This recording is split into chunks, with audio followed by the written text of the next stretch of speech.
سوخت دوامی 11 روز اخیر 21 حادثه ناخوش ساختار سر زده است که در نتیجه یک نفر به هلاکت رسیدند. نشانداد مذکور در مقایسه به همین دوره سال گذشته دو حالت زیاد می باشد. حادثه های ساختار بیشتر در شهر و ناحیه های باباجان، غفورов، اشت، سپتمن و کانی بادام رخ داده است. خسارات ساختار باشد بیش از 150,000 سومان را تشکیل داده، مال و اموال ساکنان با مبلغ زیاده از 9 میلیون سومانی امین نگاه داشته شده است. در این باره از ریاست خدمات دولتی آتش نشانی ولایت سوخت به ما اطلاع دادند. از روی تحلیل ساختار نشانان سبب‌های اساسی سرزدنی ساختار این رعایت نادرستی قاعده‌های بی‌خطری از ساختار به حساب می‌رود. تحلیل حادثه نشان می‌دهد که اسباب عمومی ساختارها بیش از 81% حادثه‌ها در منزل‌های استقامتی شهروندان به قید گرفته شده.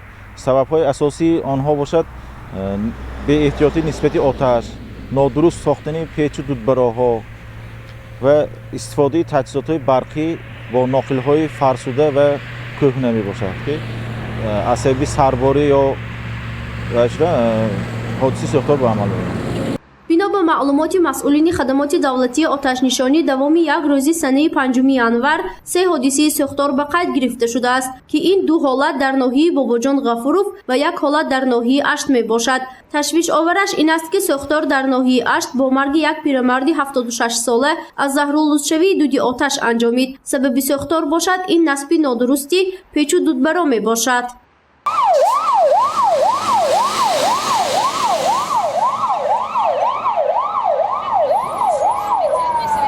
از سبب زیاد شدن حادثه‌های ساختار در شهر و ناحیه‌های ولایت سوخت، مسئولین ریاست خدمات دولتی آتش نشانی تصمیم گرفتند که عملیات محافظتی از ساختار را گذرانند. این اقدام در اساس فرمان وزارت کارهای داخلی جمهوری تاجیکستان با مقصد تشکیل چاره‌بینی پروفیلاکتیک آتش نشانی کمپلکسی رمزی مدافعه روی دست گرفته شد و آن از سنه 12 ینوری سال جاری تا سنه 25 فوریه ادامه می‌کند.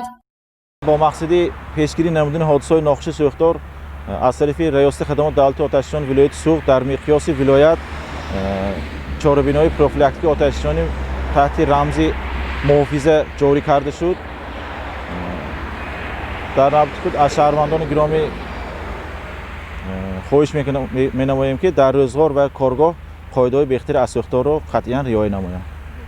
از روی تحلیل سالانه باشد دوامی 12 ماهی سال 2020 در ولایت سوخت 457 عدد حادثه‌های ساختار به قید گرفته شده است که این نشان داد نسبت به سال 2019 12 حالت زیاد می باشد. در نتیجه ساختار باشد 18 نفر ساکنان فوت دیدند. ضرر رسانیده حادثه‌های ساختار بیش از 4 میلیون سومان را تشکیل داده.